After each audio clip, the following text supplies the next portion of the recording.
নুমান ইবনু বাশির রাদিয়াল্লাহু থেকে বর্ণিত, রাসূলুল্লাহ সাল্লাল্লাহু আলাইহি ওয়াসাল্লাম বলেছেন, হালাল এবং হারাম সুস্পষ্ট, আর উভয়ের মধ্যে অনেক সন্দেহজনক বিষয় বা বস্তু আছে, যেগুলি হালালের অন্তর্ভুক্ত না হারামের অন্তর্ভুক্ত, সে সম্পর্কে অনেকেই সিদ্ধান্ত নিতে পারে না।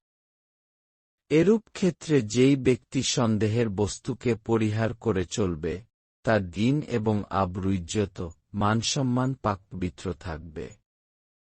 পক্ষান্তরে যেই ব্যক্তি সন্দেহের কাজে লিপ্ত হবে, সে অচিরেই হারামেও লিপ্ত হয়ে পড়বে।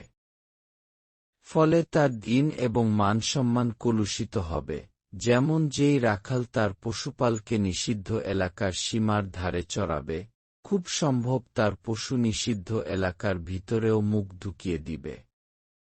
তোমরা মরণ রেখো, প্রত্যেক বাদশাই নিজ পশুপালের চারণভূমি, নিষিদ্ধ এলাকা বানিয়ে রাখেন।